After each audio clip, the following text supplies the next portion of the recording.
Olá pessoal, seja mais uma vez muito bem-vindo e bem-vinda a mais uma edição do Liga de FIIs, toda terça-feira, 7 da noite aqui no canal do Infomoney.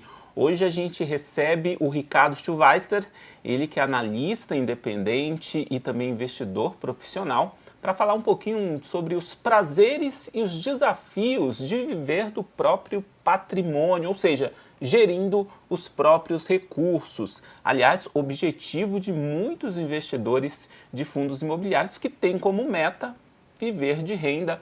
Não é, Mafê Violati? Há quanto tempo, Mafê Violati? Tudo bem? Quase não te reconheci. Né? Tô diferente. Boa noite, Wellington. Boa noite, pessoal. Tava com saudades do Liga de FIIs, sem dúvida alguma, bastante tempo aqui, né? Quando a gente gosta, parece que passou uma eternidade, né? Exatamente. E eu não gosto do Liga, eu amo. Olha só, hein? Depois dessa declaração, espero muitos likes aí da nossa audiência, dos nossos investidores, hein, pessoal? Então capricha aí no nosso like, sempre importante, né? A gente reforça aqui essa participação, essa interação com a nossa audiência. Like, inscreva-se no nosso canal, compartilhe este vídeo, né? Muito especial. Hoje a gente vai falar sobre o comportamento, né? Claro, vamos falar muito sobre fundos imobiliários, mas como eu disse no começo, né, Mafê?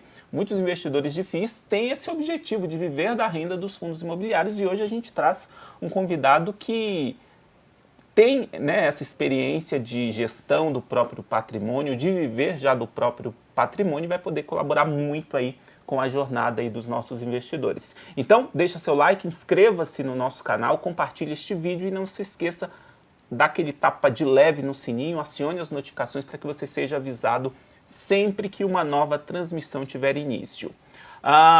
Não esqueça também, assine a nossa newsletter Liga de FIIs, toda quarta-feira na sua caixa de mensagens, aí no seu e-mail, toda quarta-feira às 12 horas, meio-dia, você recebe uma seleção aí de informações, de notícias sobre fundos imobiliários. Não é isso, Mafê? É isso aí. Tiago Otuque, vamos medir a nossa audiência aí, a popularidade do Liga de FIIs. Tiago Otuque está de folga, hoje é aniversário do Tiago Otuque. Olha então, só. Cada um vai lá no Instagram dele, lá deixa um feliz aniversário para Tiago Otuque, que está de folga por causa do seu aniversário. Mas deixa Nada de papo. mais justo, né? Justíssimo. Vamos deixar de papo, vamos para o nosso debate de hoje.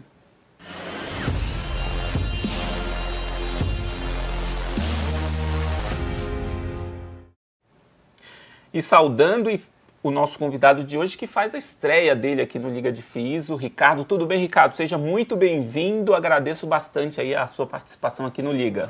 Imagina, um privilégio, pessoal. Boa noite, Mafê. Boa noite, Wellington. Muito obrigado a vocês pelo convite. É um privilégio estar aqui com vocês. O Ricardo já é bem conhecido aí, né, dos investidores, já atuou em várias casas de análise, aí é figura bem conhecida na internet, falando sobre investimentos, não só apenas sobre fundos imobiliários, mas sobre diversas classes de ativo. Eu queria até dar uma contextualizada para quem eventualmente não conhece sua história, Ricardo. Fala um pouco sobre... Hoje você está atuando como um analista independente, o que significa isso? Você que trocou aí uma carreira consolidada aí no mercado, né, nas casas de análises e tal. Explica para a gente qual é o estágio que você está hoje, principalmente o Ricardo pessoa física mesmo, né? A questão aí de gerir o próprio patrimônio, enfim, viver do seu patrimônio. Fala um pouquinho aí da sua trajetória, resumidamente, para o nosso investidor. Bom, vai ter que ser muito resumidamente, porque senão o programa vai ter 2 horas. Tá? Mas, de qualquer maneira, mais uma vez, pessoal, obrigado pela oportunidade. Né? Para quem não me conhece, tenho certeza que muitos não conhecem, eu sou Ricardo Schweizer, eu sou falei certo a pronúncia? Porque o nome dele é complicado, né? Quase. Né? Eu vou treinar mais. Nota aqui. 8. O nome dele é nota muito 8, chique. nota é muito 8. chique, exige... Vou treinar. Até um curso para poder... Pois é. Mas eu sou economista, eu atuo profissionalmente no mercado de capitais há 17 anos. Né? Se considerar todo o meu tempo de investidor, eu já devo ter chegado nos 20, porque eu comecei a minha caminhada como investidor um pouco antes de começar a atuar profissionalmente nesse mercado. Como eu já mencionei, a maior parte dessa minha caminhada ela se deu como analista de investimentos, eu sou CNPI. Há alguns anos atrás eu também me tornei consultor CVM e ao longo desse período que eu atuo profissionalmente no mercado, eu passei por praticamente todos os tipos de participantes. Eu trabalhei em corretora de valores, eu trabalhei em asset, eu trabalhei em entidade de previdência, eu trabalhei em fundo de private equity, trabalhei em corretora ligada a banco de investimentos, trabalhei em research independente, fui fundador de um research independente. Enfim, isso tudo me levou aí de 2007 até meados de 2021 para 2022, 2021. E foi uma trajetória muito feliz, né? Eu acho que, mesmo com crises no meio do caminho, né? Peguei crise do subprime lá na virada de 2008 para 2009, peguei a crise associada ao impeachment da Dilma lá em 2015 para 2016. Só que mesmo assim foi um período muito feliz de mercado. Foi um período no qual deu para fazer ótimos investimentos, né? E ao longo do qual também eu atuei profissionalmente no mercado de capitais, que é um mercado que também remunera bastante bem. Então houve uma combinação muito feliz, né, de fatores. De um lado, um momento de mercado muito favorável e de outro, uma atuação profissional em um segmento que é bastante generoso do ponto de vista de remuneração. Essas duas coisas me permitiram, a partir de 2018, empreender, né? Eu fui fundador de uma casa de análise e no ano de 2021 eu decidi sair dessa sociedade, vendi essa minha participação, né? E isso se somou, né, aos investimentos e resultados que eu havia conseguido colher ao longo da minha caminhada na forma efetivamente de investimentos feitos a partir de renda de trabalho, né? Essas duas coisas juntas possibilitaram que eu, de certa forma, saísse do mercado, né, no ano de 2021. O que eu não esperava naquele momento é que eu saí do mercado, mas o mercado não saiu de mim, né? No ano de 2012, né, que foi o ano que eu vim para São Paulo, né, eu sou gaúcho, eu sou de Porto Alegre e estou em São Paulo desde 2012. O meu primeiro ano de São Paulo, eu trabalhei em uma holding de investimentos que investia em empresas de capital fechado, né? Era uma realidade de trabalho diferente da realidade do dia a dia de mercados de capitais. E por mais que eu tenha excelentes lembranças dessa época, eu sou obrigado a reconhecer que eu fiquei extremamente entediado. E eu, de certa forma, revivi isso ali na virada de 2021 para 2022, porque, enfim, eu saí, eu vendi a minha participação na empresa que eu tinha fundado, e a minha pretensão original era, em primeiro lugar, ter mais qualidade de vida. Naquele momento eu descobri que eu ia ser pai, né? E isso obviamente mudou a minha vida de uma maneira importante. Então a minha ideia era realmente ficar em casa, cuidar dos meus investimentos, cuidar do meu filho, acompanhar o crescimento do meu filho bem de perto. Só que, de um lado, eu senti falta, né? Eu senti falta do mercado, e do outro, né, uma coisa que me deixa extremamente feliz, né, honrado e humilíssimo, eu tinha muitas pessoas que me acompanhavam, né, seja do período da última casa por onde eu passei, seja, né, pelos lugares que eu passei anteriormente, pessoas que acabaram acompanhando o meu trabalho por onde quer que eu passasse e que continuavam procurando pelo meu trabalho.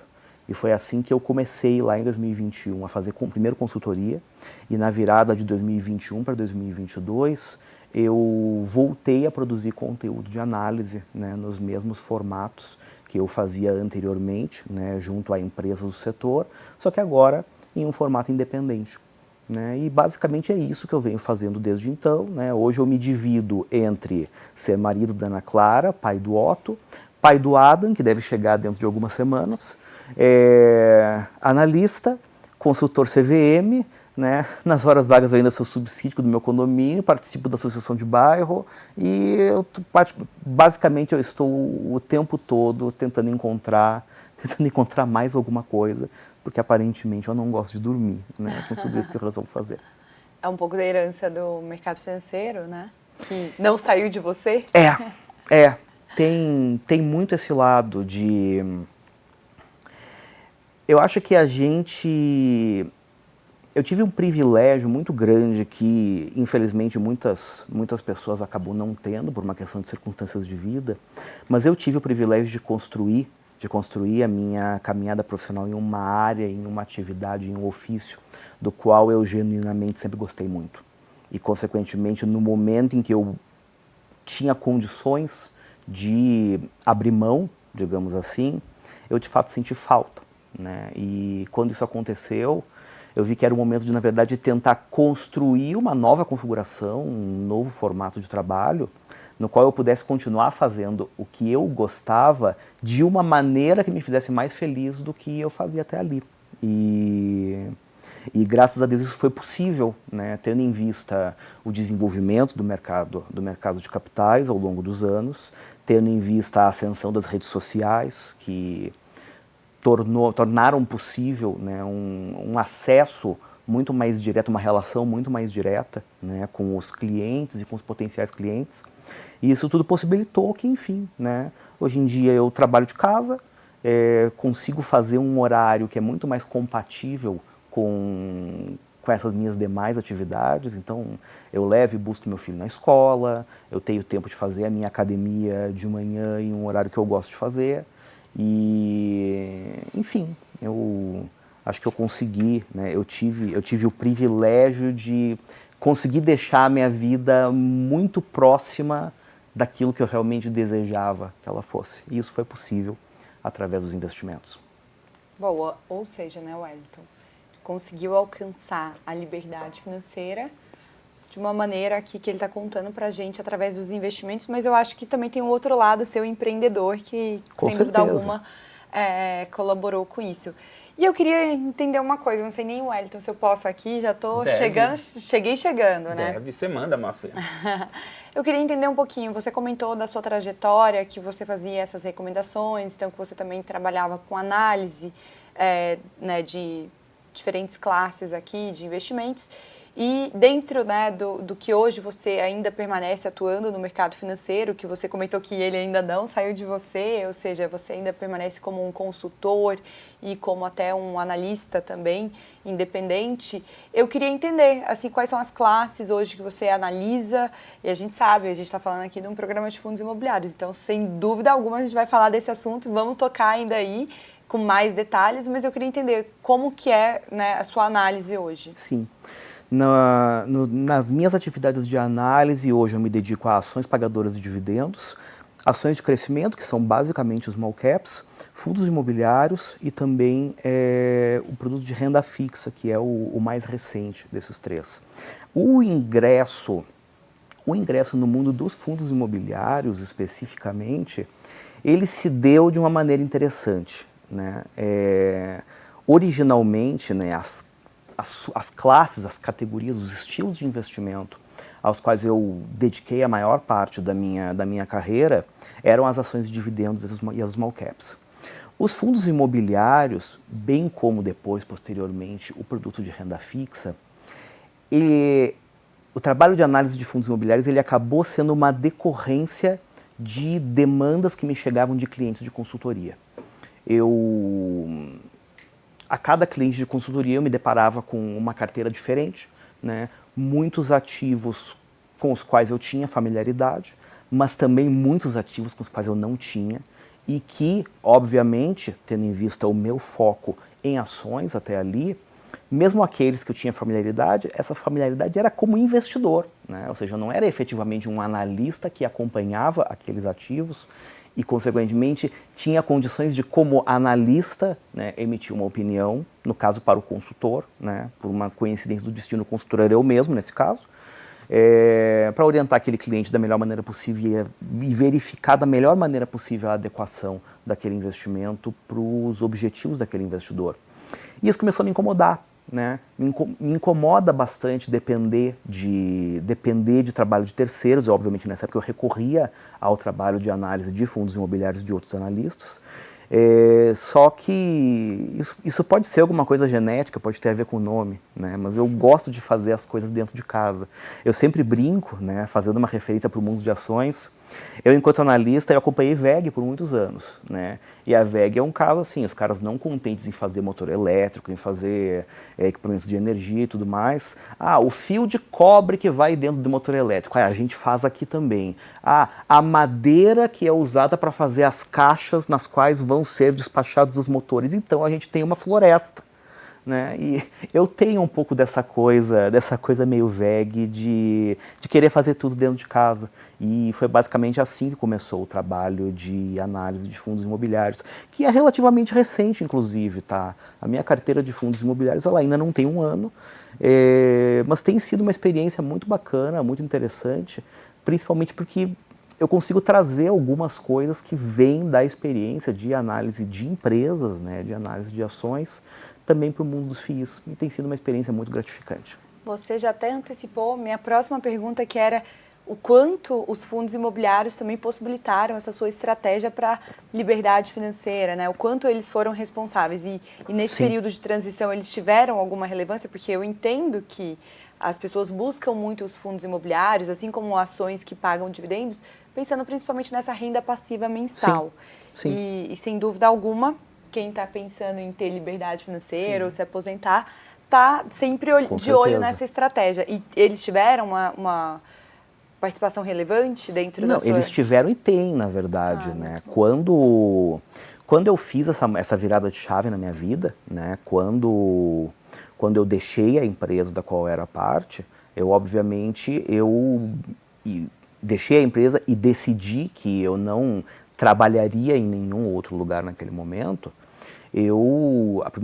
Uma das primeiras coisas que eu fiz foi, obviamente, olhar para a minha carteira de investimentos, olhar para o meu portfólio e pensar, bom, considerando que até aqui eu estava vivendo uma fase de acumulação de patrimônio e agora eu vou entrar em uma fase de usufruto, ou seja, eu vou passar a fruir dos frutos, né, desses investimentos que eu acumulei ao longo dos anos, eu me perguntei imediatamente, beleza, quais são as mudanças estruturais que eu preciso fazer na minha carteira, né? Inclusive porque, eu acho que esse é um parênteses muito importante, né? Eu vou fazer 39 anos esse ano, né? Isso tudo que eu estou contando para vocês aconteceu aí há 2, 3 anos atrás, ou seja, eu tinha, sei lá, 36 para 37.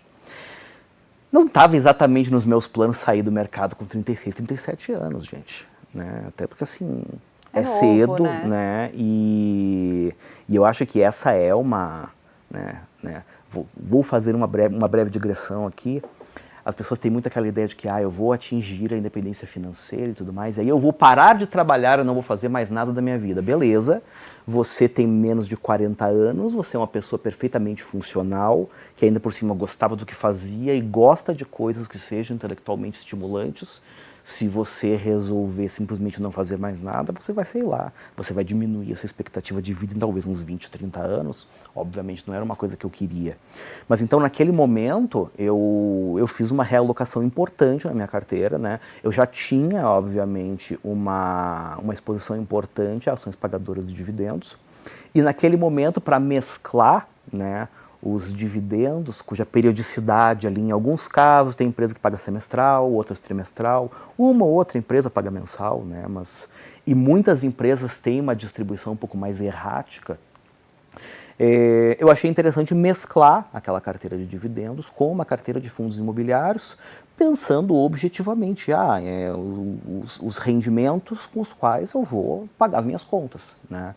Então, assumiu um papel importante dentro do meu portfólio, né, esse conjunto de fundos imobiliários. Mas naquele momento, com relação aos FIIs, eu assumi uma postura de investidor, ou seja, eu vou fazer as minhas alocações com base, né, em recomendações, né, emitidas por analistas que acompanham fundos imobiliários.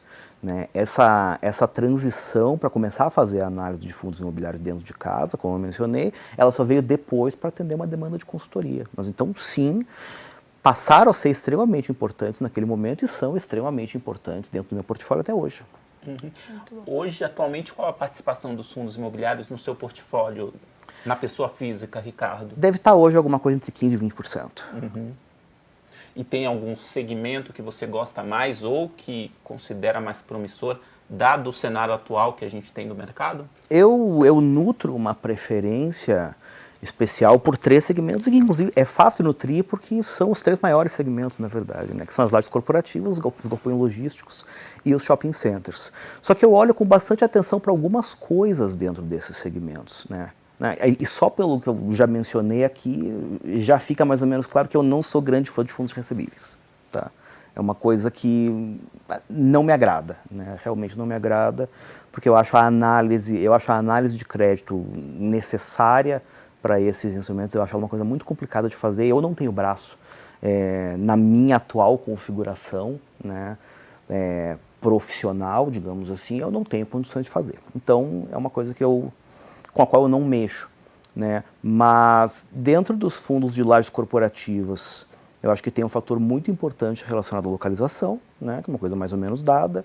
Dentro de logística, né, existe uma questão de raio, né, e também localização, especificamente em São Paulo. Tudo que eu invisto hoje de galpões logísticos, não, tem uma outra exceção, na verdade, mas a esmagadora maioria é São Paulo, raio 30. E em shopping centers, eu olho com bastante atenção, na verdade, para circunstâncias que motivaram ou que possibilitaram a aquisição dos ativos pelo fundo, né? Porque a gente tem, grosseiramente falando, a gente tem 2 situações bastante distintas, né?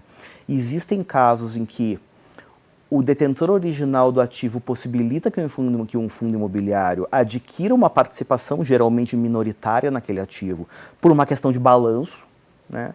E existem os casos em que o vendedor, na verdade, quer se desfazer do ativo, que pode ser ou porque ele é pequeno demais para o seu portfólio, pode ser porque ele já está maduro demais, pode ser porque as condições de preço de mercado naquele momento são extraordinariamente boas para o vendedor, ou pode ser, sinceramente, porque o ativo é ruim, né?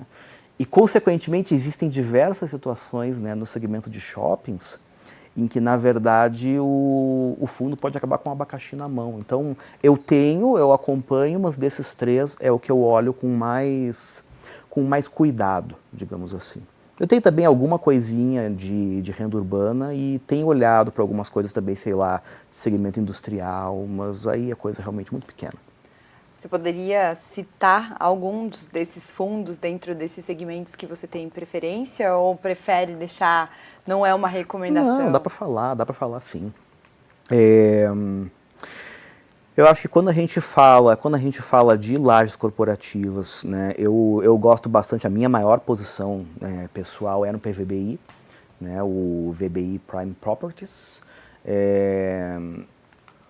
Eu acho que é um fundo que, ao longo do tempo, ele conseguiu, de uma maneira muito inteligente, crescer com foco em imóveis AAA, São Paulo, operação consorciada Faria Lima, basicamente, né, que é uma região, né, que é onde nós estamos agora, na verdade. Aqui eu acho que já é a operação Olimpíadas, na verdade. A Faria Lima um pouquinho mais para cima, né? Isso aqui para o pessoal que está me acompanhando, eu estou me referindo às regiões do Plano Diretor de São Paulo, tá? E a região ali, né, do coração da Faria Lima, ela tem uma característica que é bastante importante, que é a capacidade construtiva para empreendimentos comerciais ali, ela está esgotada, tá? Não existe mais capacidade construtiva para se comprar. O que significa que existe um fator de escassez muito grande relacionado a lajes corporativas ali, que não por acaso, né, quando a gente vê transações, são as transações mais caras do país. A gente viu recentemente negócios aí saindo, sei lá, 60 mil reais o metro quadrado. E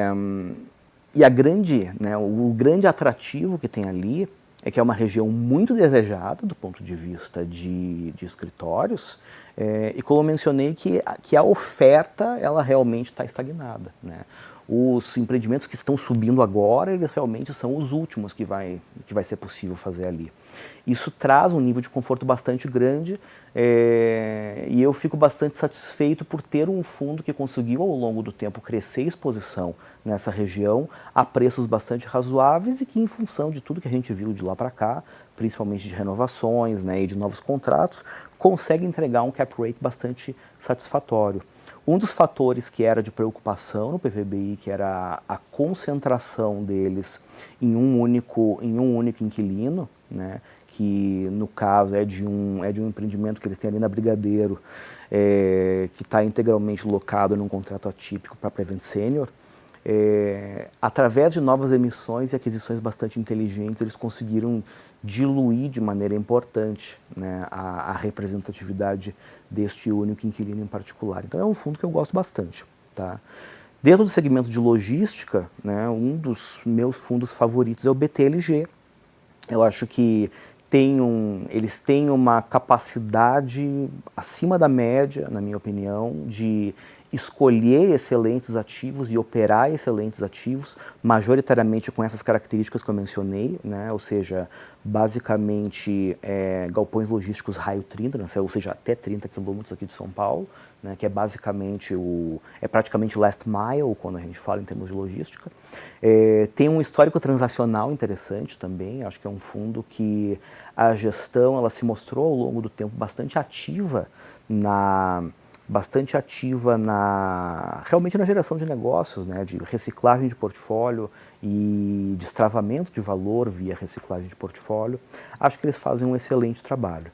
Né? E para finalizar, né, falando de shopping centers, né, eu tenho também uma posição no XPML, né, que foi motivada principalmente pelas participações em empreendimentos mais premium aqui de São Paulo, como é o caso do Shopping Cidade Jardim. Isso combinado com uma estrutura de capital adequada, né? Muitos ativos que acabaram sendo adquiridos muito nesse contexto que eu aludi no começo da minha fala, ou seja, excelentes ativos cujos vendedores estavam abrindo mão de uma parte, na verdade, por questões de balanço, digamos assim, e comprados bem, comprados a bons cap rates, né? Agora, recentemente, teve outro negócio envolvendo uma outra empresa aberta, que é a Simproptech, né, no qual, dentre outros ativos, eles conseguiram aí uma exposição à cidade de São Paulo, né, que também é um empreendimento bastante bom, bastante interessante aqui. Então, ficam aqui três exemplos, né, de fundos que eu gosto, o PVBI, o BTLG e o XPML. Muito bom. Aliás, fundos que estão entre as maiores ofertas do ano, né? Tem o BTLG, se eu não me engano, é a maior oferta do ano, né? E haja recursos aí, hein, Ricardo? Eu acho que vai ser superado agora, né? Pelo XPML, provavelmente. Exato. Vai ser superado. Exato. Aliás, o PVBI também fez uma oferta importante. Uma oferta bem grande, né? Inclusive para o próprio segmento, né? Descolando dos demais fundos de lajes corporativas. Quem tiver curiosidade sobre essas ofertas, né, a gente vai publicar amanhã na news do Liga, quarta-feira, as maiores ofertas até agora, em 2024. Enfim. E já aproveitando, né, que a gente fez essa chamada, e o pessoal pode ajudar a gente com like, né, Mafê? Sempre é importante lembrar aqui para a nossa audiência o engajamento, fazer aquele afago carinhoso, né, no algoritmo, né? Faz um bem-vinda de volta, Mafê. Exatamente. Deixa o like hashtag aí. Bem-vinda de volta. Feliz aniversário, Thiago Otuque. Sem dúvida, eu acho que de aniversário do Otuque, deixa esse presente, deixa esse like aí. Participe, pessoal, deixando seu like, inscrevendo-se no nosso vídeo, compartilhando, para que esse material, né, essa experiência, por exemplo, que o Ricardo está passando aqui, consiga chegar para mais gente, para mais investidores. Aliás, Ricardo, eu queria até dar um passo aí antes, né?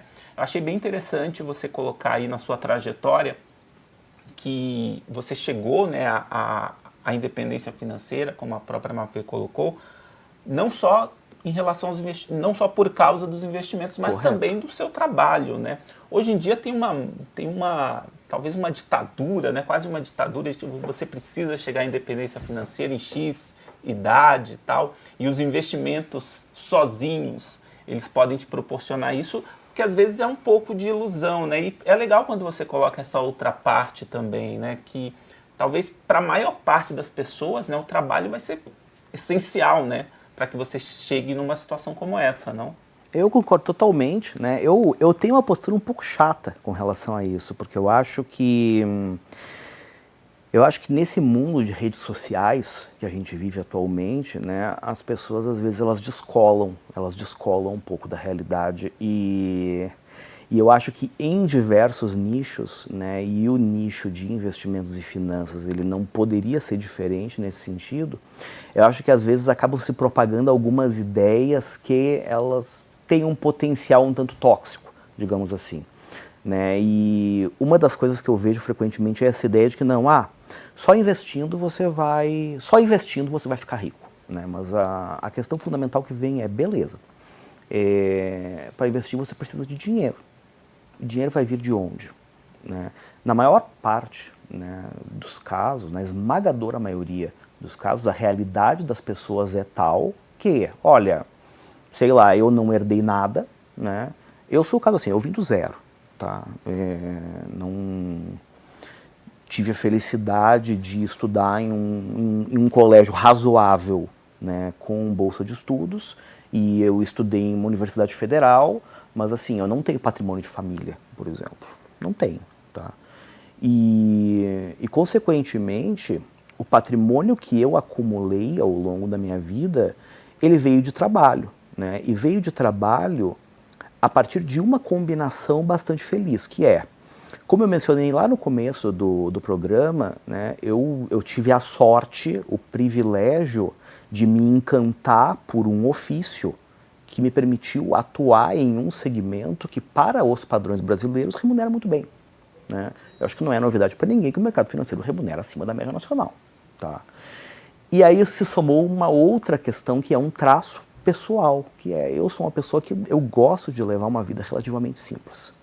Consequentemente, o que me aconteceu ao longo da minha trajetória, sempre sobrou bastante dinheiro. E à medida que sobra dinheiro, né, e você ainda investe de maneira adequada, né, esse excedente, esse superávit, isso permite que você vá ao longo do tempo formando patrimônio. Né. No meu caso em particular, a minha independência financeira ela veio exclusivamente, né, dessa ginástica de trabalhar e gastar menos do que ganho e investir bem a diferença. Não, no meu caso em particular, esse processo ele foi acelerado. Né? Eu tenho a mais absoluta certeza de que não tivesse ocorrido esse episódio na minha vida em particular, eu teria pura e simplesmente teria sido simplesmente uma questão de tempo, né, para ter atingido esse objetivo de uma maneira pura, digamos assim, de uma maneira totalmente orgânica. Né? Só que não teria sido aí com 36 anos, teria sido mais para frente. Né? Se alguém acha que você tem que ter independência financeira com 30 e poucos ou antes dos 40, bom, beleza, eu não teria tido. Mas o que aconteceu no meu caso em particular é que em 2018 eu decidi empreender. Né? E quando eu decidi empreender, né, e tive a felicidade de que, do ponto de vista financeiro, foi uma experiência muito boa, porque, enfim, tive o privilégio de fazer parte de uma empresa que teve um crescimento muito grande, que foi extremamente bem-sucedida e que continua extremamente bem-sucedida até hoje. No momento que eu decidi sair e vendia a minha participação, é óbvio que eu consegui antecipar, digamos assim, um fluxo importante, né, que teria vindo em anos subsequentes. Tá? Então, é fato, né, a minha trajetória ela decorreu, né, de uma combinação de trabalho, poupança e investimento com uma fase de empreendedorismo. Uhum. Tá? Foi uma soma das duas coisas. Posso fazer uma provocação aqui para o Ricardo? Adoro, manda. Ricardo, a gente tem, né, diversos outros também investidores que vêm aqui e contam também de estratégias que possibilitaram até, inclusive, que eles alcançassem a liberdade financeira. A gente tem um grande conhecido aqui no mundo dos fundos imobiliários, que é o André Bassi, e ele fala, né, ele fala bastante de como ele conseguiu, como foi a construção dele também para que ele alcançasse isso. E ele, incrivelmente, também alcançou novo, né? Se não me engano, acho que foi aos 33 anos. 33, isso. É, bem novo. E, eventualmente, quando ele veio aqui, uma das várias vezes, ele comentou sobre uma estratégia que ele utiliza para tomada de decisão em relação à alocação do seu portfólio. E aí eu acho que todo investidor aqui também, né, você tem um fator que já vem da experiência do mercado financeiro, você tem um fator que é analista, então entende muito bem, né, e além dos quesitos convencionais, você entende muito bem fazer uma leitura do cenário macroeconômico, entender muito bem quais são os segmentos que podem se beneficiar, quais são as classes de investimentos também que podem se beneficiar, mas para aqueles que não têm essa clareza tão grande e também que não têm, né, esse estudo todo, enfim, o André Bassi criou uma estratégia bem interessante, que era a estratégia, se não me engano, era a do burro, não era isso? A do jumento. Desculpa, jumento. A estratégia do jumento. Então, que ele fazia Ele patenteou esse nome, porque senão eu acho que eu vou roubar. É maravilhoso. Fica aí, hein, uma dúvida. Se o André estiver nos assistindo, já deixa aqui no chat. Um abraço, André. Ele fez então a estratégia do jumento, em que basicamente ele faz uma leitura do cenário macroeconômico e ele tenta entender qual é o momento, basicamente, se investe mais em fundos de tijolos, se investe mais em fundos de papel, aqueles que você não é tão a favor assim.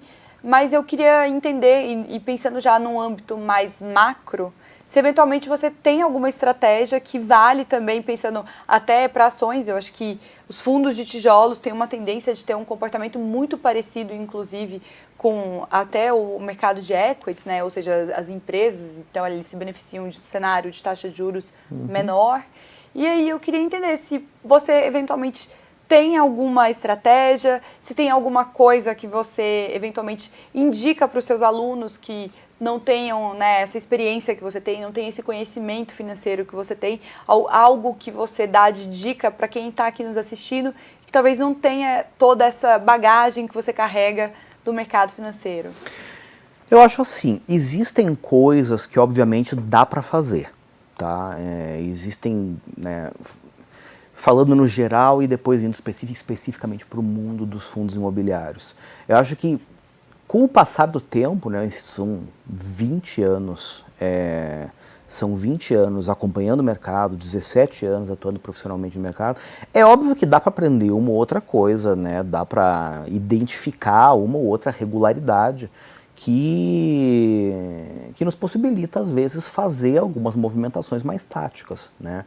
Então, por exemplo, vamos entrar em um ciclo de queda de juros, beleza, para quais são a primeira coisa para a qual eu vou olhar? Bom, né, todos os ativos que têm comportamento semelhante aí a títulos de dívidas, ativos bond-like, como o pessoal gosta de chamar, eles são beneficiados por queda de taxa de juros. Isso aqui vai pegar, por exemplo, sei lá, empresas de shopping centers e de properties, isso vai pegar os fundos imobiliários, né, porque basicamente, enfim, o juro cai, a taxa de desconto diminui, o valor presente do fluxo aumenta, o valor de mercado, o valor justo desses investimentos aumenta, né. Essa é relativamente simples. Da mesma maneira, vamos entrar em um ciclo de queda de juros e tem espaço para você ter uma queda um pouco maior de juros de longo prazo. Bom, vai lá, toma títulos de alta duration, você vai ganhar na marcação a mercado. Dá para fazer. Mas sendo bastante sincero, na maior parte do tempo eu não faço. Tá? E não faço porque eu tento, em alguma medida, tanto para mim quanto para os meus clientes, né? Isso é uma conversa que eu tenho mais com os clientes de consultoria. Eu tento estruturar um processo de tomada de decisão, né, de análise de gestão, que de certa forma mitigue os impactos que eventuais vieses comportamentais meus pudessem ter sobre o processo decisório em si, tá? Um dos problemas que eu vejo, né, né, um dos problemas que eu, pelo menos, enfrento, né, quando tento fazer esse tipo de coisa, é que a forma como você toma a decisão a cada momento, ela é permeada pela sua visão de mundo, pela maneira que você está se sentindo, etc, etc. Tem alguns estudos interessantes de finanças comportamentais que demonstram assim, nossa, você dorme mal, a sua capacidade de tomar de decisão, ela é afetada. Talvez em determinados momentos você não tome decisões tão boas assim, né? Tem uma literatura muito rica a respeito de finanças comportamentais que, de certa forma, suporta isso. E o ponto onde eu quero chegar, e que eu acho que é importante, como eu mencionei no começo da minha fala, eu tenho muitas atividades atualmente, né? Eu tenho todas as atividades de análise, eu tenho as atividades de consultoria, eu tenho um filho de 2 anos e eu trabalho de casa, gente. Tipo, é energia de sobra, né? Eu paro o trabalho várias vezes por dia para, sei lá, brincar com meu filho, né? Acompanhar a hora do lanche, beleza, vamos todos para a cozinha, né? E eu ainda tenho essas outras coisas que eu me envolvo. Então, por mais que eu viva hoje, né, majoritariamente de rendimento dos meus investimentos, eu não tenho tempo integral para ficar acompanhando e gerindo os meus próprios investimentos. Eu não passo o dia olhando o mercado, né? Muito pelo contrário, eu tenho no meu celular um despertador para lembrar de abrir painel de cotação, dar uma olhada nas notícias do dia, blá blá blá. Mas a maior parte do tempo eu estou ocupado com outras coisas. Eu estou estudando empresa, eu estou atendendo cliente de consultoria e coisas do gênero. Então, por incrível que pareça, eu não tenho, né, a minha rotina atual não me dá tanto essa coisa de colocar o dedo no pulso do mercado para fazer esse tipo de avaliação. Eu optei por uma estratégia mais estruturalista, digamos assim, né? Eu tenho lá a minha política de investimentos pessoal, onde eu tenho definido os meus limites, a minha estratégia de macroalocação, e dentro da minha estratégia de macroalocação, os meus limites de macroalocação nas diferentes classes de ativo, etc. e tal. E eu trabalho muito mais assim em rebalanceamentos e em janelas mais longas, tá? Eu faço muito pouca coisa em mercado com foco em curto prazo. Legal, legal.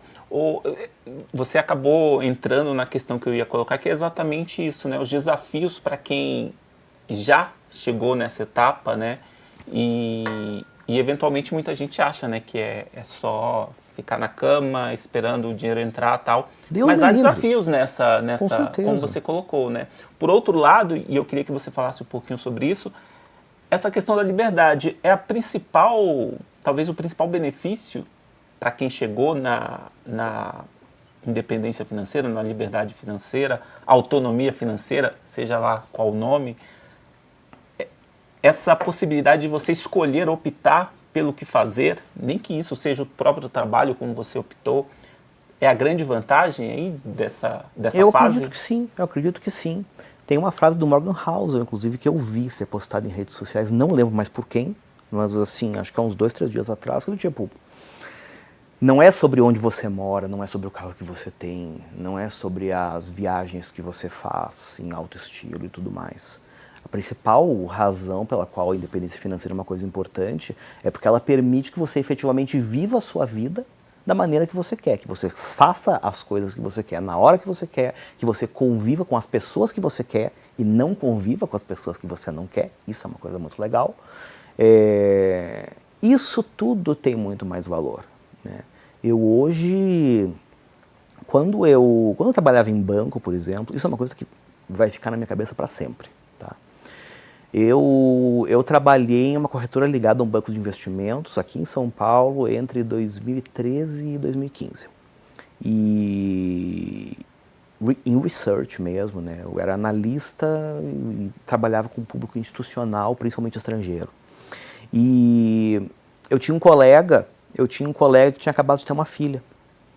E ele trabalhava enlouquecidamente. E um dia ele me confidenciou que, olha, ele só conseguia ver a filha dele acordada nos finais de semana, porque durante a semana, a hora que ele saía para trabalhar, ela ainda estava dormindo. E a hora que ele voltava, que era tarde pra caramba, ela já estava dormindo de novo.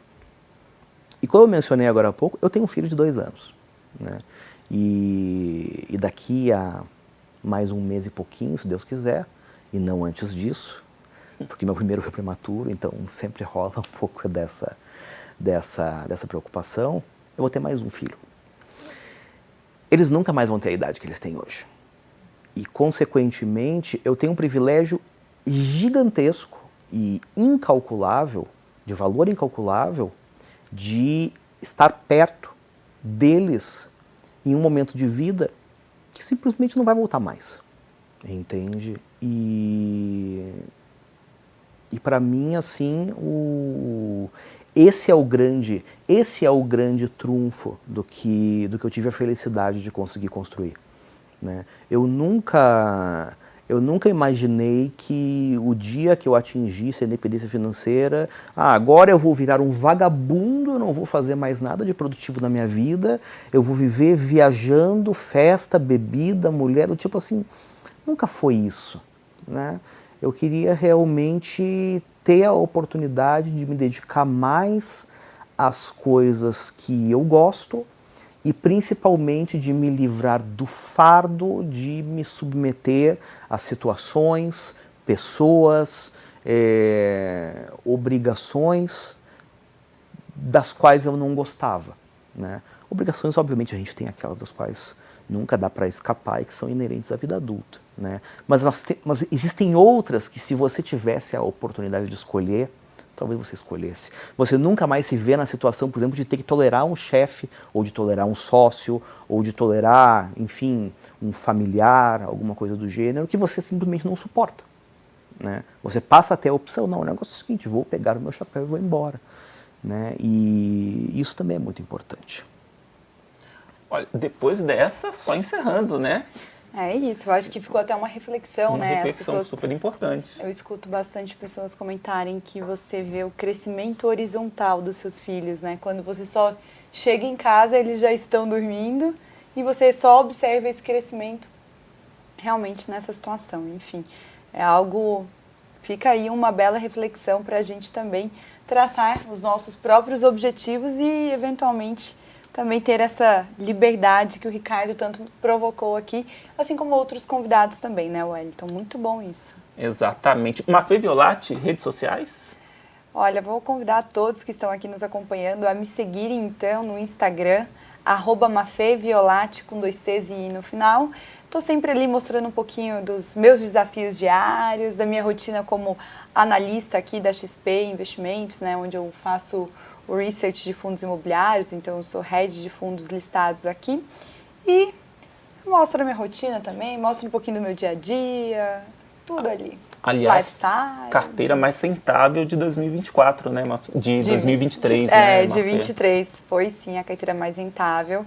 E ela permanece bem positiva em 2024, tá, Wellington? A gente está só no início do ano, né? Já tivemos janeiro e fevereiro. E ainda assim ela permanece muito bem. Muito bom, parabéns. Ricardo, está nas redes? Estou nas redes, procure por Ricardo Schweitzer. A dificuldade do nome, ela tenta ser compensada pela qualidade do conteúdo, embora nem sempre eu consiga, mas pelo menos eu tento. Então aproveita e cola aqui de baixo, é a maneira mais fácil. Exatamente, tira o print aí para não errar, né? Escrever é mais fácil do que falar. Com então, certeza. Não vai ter erro. Wellington, antes da gente encerrar, claro. quero só deixar uma mensagem aqui final. Parabenizar o nosso amigo e colega de Liga de FIIs, Thiago Tu, que não é todo dia que, né, bem no dia do programa é aniversário dele, ele realmente merecia hoje o dia off. Então, parabéns, Tu, que é um prazer ter você aqui como nosso colega do Liga de FIIs e desfrute aí o seu dia mais que merecido. É isso aí. Ricardo, muito obrigado mesmo. Uma aula aqui pra gente, né? Tanto do ponto de vista aí da análise, né, dos fundos imobiliários, falou bastante sobre os fundos imobiliários, mas também sobre a questão de comportamento, de finanças comportamentais, né, de mindset, tudo. Acho que foi muito bacana, tenho certeza que a nossa audiência gostou bastante. Brigadão e foi um prazer, seja bem-vindo aí em próximas oportunidades. Muito obrigado, estou à disposição, obrigado a vocês pela oportunidade. Quero agradecer também a nossa audiência, muito obrigado, tenho certeza que o pessoal gostou muito, né?